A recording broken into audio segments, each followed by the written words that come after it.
চলার পথে কত মানুষের বিপদের কথা শুনে থামিনি, দৌড়ে গিয়েছি, পাশে দাঁড়িয়েছি নিঃস্বার্থভাবে, মন দিয়ে শুনেছি তাদের কষ্টের কথা, মানসিক শক্তি দিয়েছি, আগলে রেখেছি নিজের কাছে, নিজের অর্থ ব্যয় করেছি, নিজের মূল্যবান সময়টুকু ভেঙে ভেঙে তুলে দিয়েছি তাদের হাতে।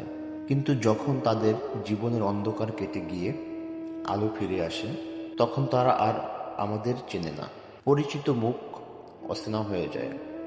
কৃতজ্ঞতার জায়গায় জন্ম নেয় নিঃশব্দ অবহেলা। আর আমরা যখন অসুস্থতায় ভেঙে পড়ি অথবা জীবনের কোনো এক কঠিন বাঁকে দাঁড়িয়ে কাঁদি, তখন তারা একবারও ফিরে তাকায় না। খোঁজ নেওয়ার একটি শব্দও তাদের কাছে অপ্রয়োজনীয় মনে হয়।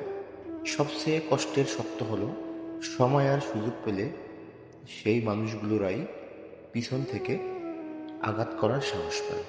যাদের জন্য আমরা নিজেদের উজাড় করেছি, তারাই একদিন আমাদের ক্ষতের কারণ হয়ে দাঁড়ায়।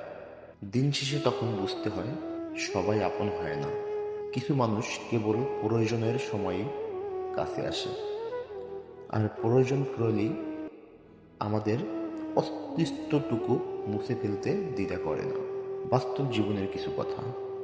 আপনার জীবনের সাথে এমন কোনো ঘটনা ঘটে থাকলে লাইক, কমেন্ট এবং শেয়ার করবেন। ধন্যবাদ।